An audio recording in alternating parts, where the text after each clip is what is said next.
Now, there's one thing that will ruin your paintings almost more than anything else.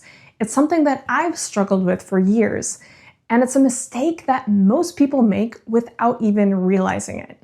And in this video, I'm going to show you how to completely avoid this one mistake so you can actually start growing and developing in your painting skills.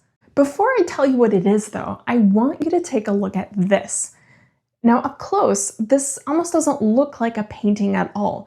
It looks messy, it looks broken, it looks unfinished, kind of all over the place. And yet this is considered some of the greatest examples of brushwork and painting in general in all of art history. And now we can see this is Las Meninas by Velazquez. And now Velázquez understood something about painting that most painters completely miss. Now here is the big mistake and problem. Adding more detail will most often make paintings worse, not better. And Velázquez understood this centuries ago.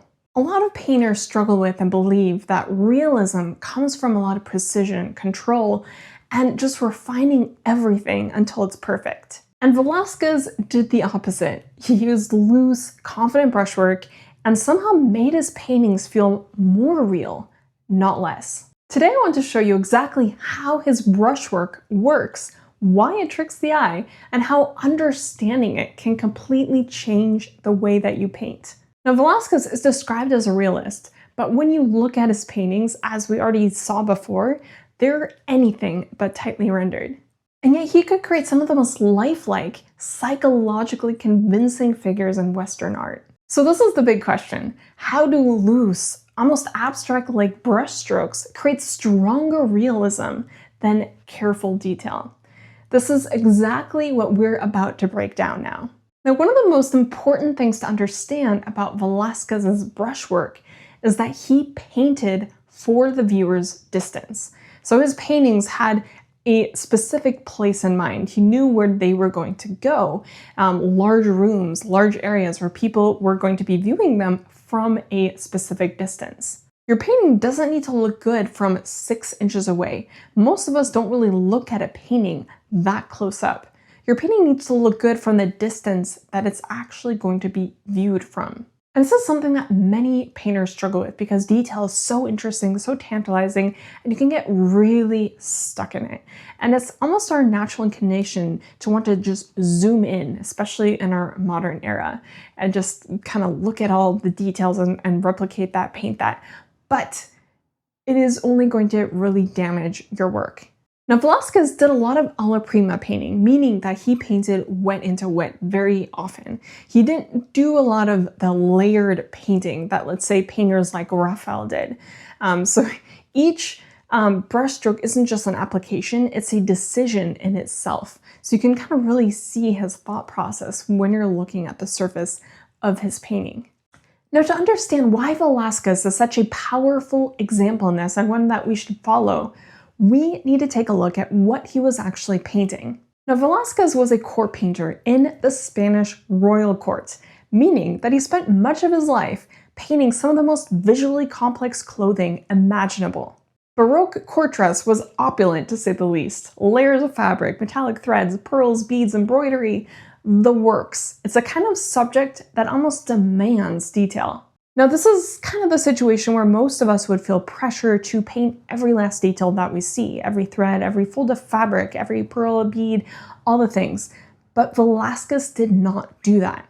He summarized what he saw. He simplified what he saw.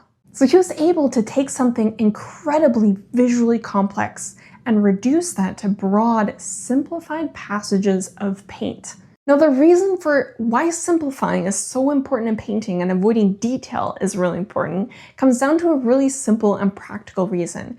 And that is that the light and dark value range in our world is incredibly enormous. And when we compare that to the value range that we have available to us with our paints, it is incredibly small. So when we're painting, we're working with a very, very narrow range of values. Just compare the brightest light that we have with our paints, white, and compare that to the brightness of the sun. So painting will always be an interpretation of what we see, an abstraction from the real world. And Velázquez understood this deeply. Instead of fighting the limitations of paint, he worked with it and made it into something more powerful than real life. Now, the second reason why avoiding detail and simplifying is so important is psychological. Our brains actually don't enjoy being told everything. There's something called Gestalt closure, which basically means that our minds enjoy filling in missing information. We actually practice and do this just naturally in everyday life. This is often talked about in relation to abstract art, but this is just as relevant for realism as well. When Velázquez leaves passages open and whereas brushwork is loose and suggestive, our brains step in and kind of complete the image. And that act of participation is one of the many things that makes the painting feel alive. So simplification is not about painting less. It's about deciding where clarity matters and where suggestion is stronger than description. Now, Velázquez simplified not because he couldn't paint detail, but because he knew detail was not the point. Now here's the part that often surprises many people. Now simplifying in a painting is much more difficult than painting every last detail. Painting every detail just kind of allows you to stay on the surface of what you're looking at and just really paint what you see and not really think about what you're seeing. But simplifying forces you to summarize and to interpret what you're seeing and really think about what's visually in front of you. This is actually quite similar to writing. We all experience and know how it's much more difficult to explain something very complicated and difficult in very few words and sentences than to do that with many, many words and sentences. By saying something complicated in just a few sentences takes real understanding. And that's exactly what Velázquez was doing. He was not avoiding detail, he was distilling it. And that's why his brushwork looks so confident and effortless. So now the question is, how do we apply this in our own work? How do we simplify, avoid detail, and have loose brushwork in our own painting? We're going to do a deep dive of Velázquez's paintings and really learn from him. And one of the first and most important things to understand about Velázquez's painting process is that he did not begin with detail. He focused first on getting all the big relationships working well together in the painting: proportion, composition, light and dark values, all of those things. So really he began with the underlying structure of the painting, because if those things are not working well, no amount of detail is ever going to save a painting. So just like you can't build a house on a weak foundation, you also can't build a strong foundation on a weak structure. Now, Velázquez started his paintings with a lot of looseness and openness. He didn't refine things right from the beginning. He more suggested things and kind of developed them in a more open manner. So this allowed him to work on his painting, build his painting without fighting against kind of really overworked and tight areas. And I think we all have been there, experienced moments where we've maybe worked too tightly and then it's really difficult to change it and adjust it. And now this part is really important. Velázquez actually would change his paintings.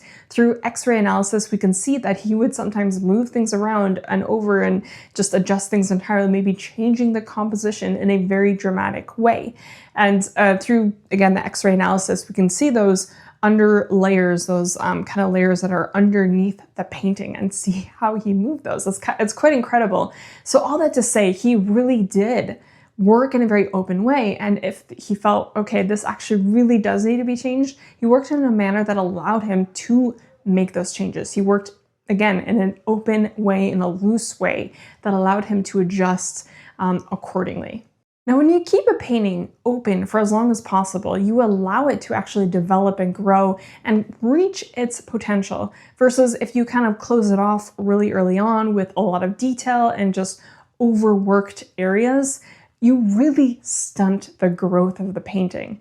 And I know that because I've personally experienced that. There's been so many times, especially earlier on just in my life as a painter, where I've really stunted the growth of a painting and you can't really push it further. So keep a painting open for as long as possible. Loose painting isn't unfinished painting. It is painting that is still alive. And once you understand how Velázquez approached his paintings in this very more open, loose manner, then his brushwork becomes a little bit less mysterious.